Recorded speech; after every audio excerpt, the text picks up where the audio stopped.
Bitcoin is not like gold.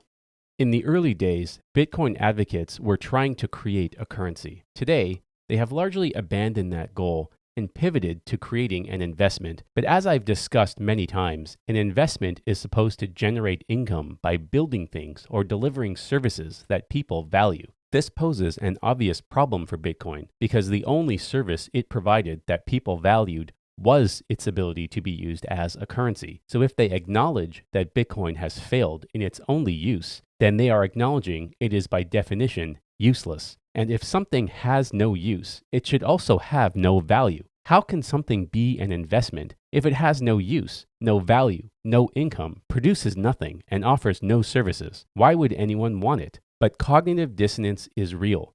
Obviously, that's an unacceptable conclusion for someone who has been going around calling Bitcoin revolutionary technology. So instead of accepting it, they scoured the earth looking for other examples of investment opportunities with a similarly useless profile to rationalize the irrational and decided that Bitcoin should be like gold. Gold, like Bitcoin, also doesn't produce anything or offer any services. It's just a metal. It just sits around being metallic. So if even useless gold has value, then Bitcoin can too. What's the difference? Bitcoin is just like digital gold. Problem solved. And that's about all the thinking that went into this comparison. When you're already heavily emotionally and financially invested in something, and your ego and pride are on the line, it doesn't take much to convince you of nonsense. As I've mentioned before, when someone has already decided to believe something, the barrier to making them believe something else is much higher than if they had never believed anything at all.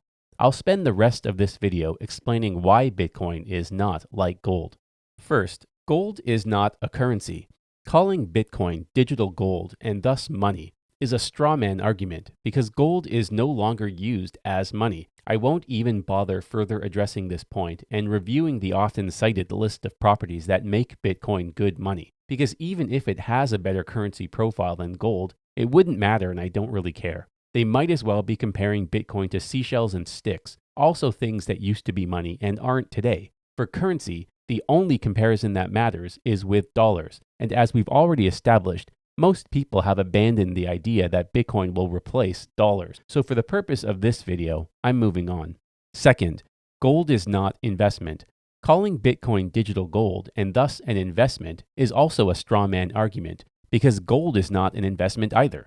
Gold is not something you buy to get rich. It's something you buy to stay rich. That's a material difference. It's a way to pass wealth down through the generations. This alone is fundamentally different from Bitcoin, where the goal is not to maintain purchasing power, but to acquire it. So again, even if it has a better investment profile than gold, it wouldn't matter and I don't really care. They might as well be comparing Bitcoin to diamonds and art, also things that are used to store wealth, not create it.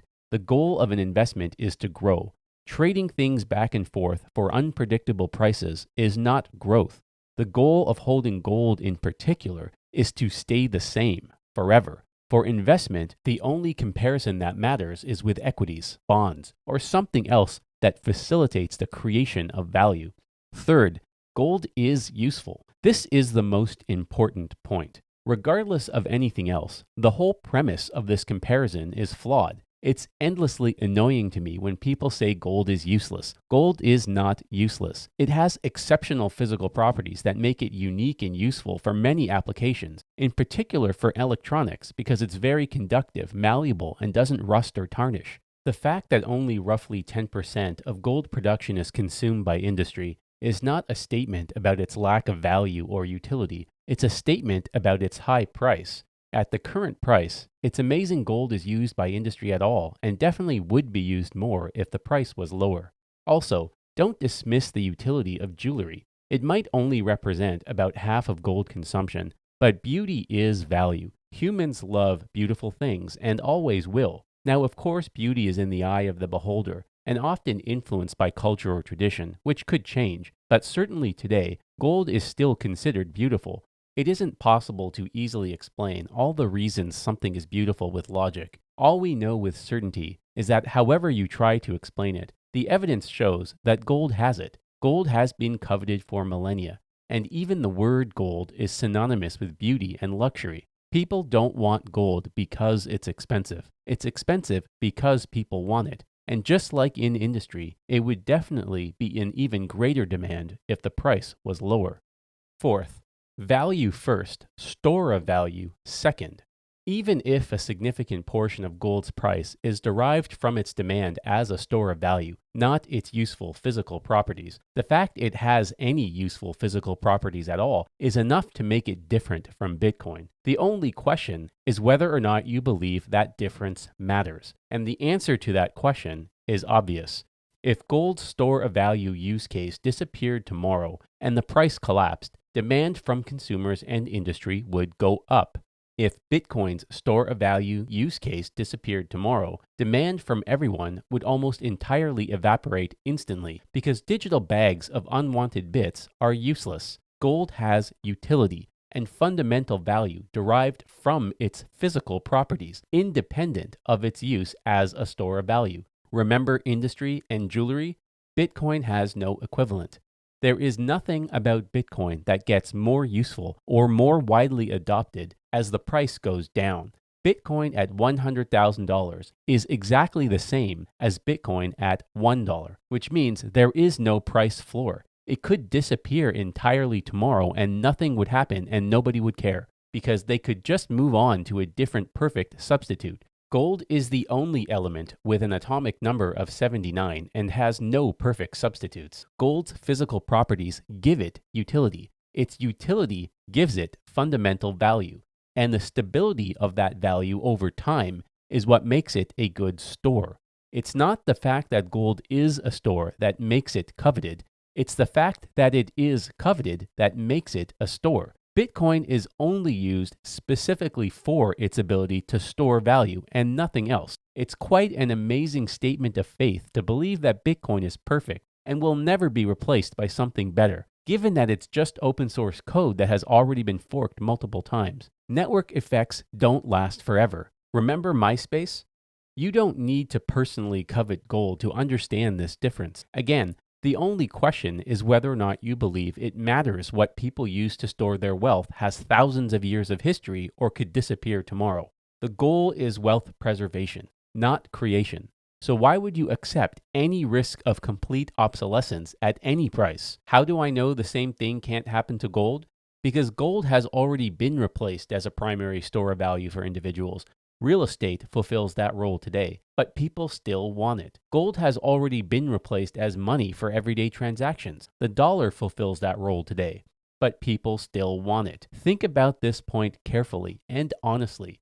Even if you disagree with everything I've said so far and still believe Bitcoin is a good store of value and currency, if that same thing happened to Bitcoin and it was replaced both as the primary store of value for individuals and currency for everyday transactions, would people still want it? Without making any argument about which is a better store of value or a better currency, isn't that enough to agree they are at least fundamentally different?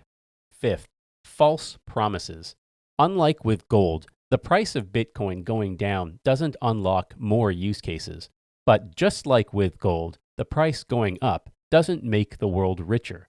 However, the disconnect between Bitcoin's supply and demand is not a feature, it's a bug.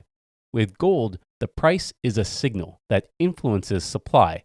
If the price goes up, more will be mined. If the price goes down, less will be mined. That helps to maintain some stability in its price over generations. And remember, our goal is preservation, not creation.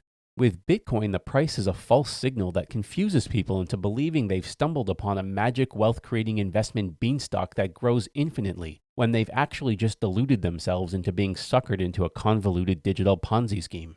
Anything that increases the number in your bank account without producing something of value first did not make the world richer. It just transferred purchasing power from someone else to you. Now, maybe you don't care because you got richer at someone else's expense, but at least be honest about this fact. Even though the price may go up, Bitcoin does not do anything useful, so it cannot create wealth. Something that cannot create wealth cannot be an investment. If you get more from your Bitcoin than you put in, by definition, you took it from someone else. Neither Bitcoin or gold create wealth, but there is a notable difference in the ignorance of their advocates about this point.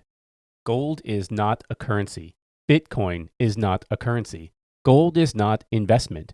Bitcoin is not investment. Gold has utility. Bitcoin has no utility. Gold will exist forever. Bitcoin could disappear tomorrow. Gold supporters know what they're buying. Bitcoin supporters are confused. If you want currency, dollars are better than Bitcoin.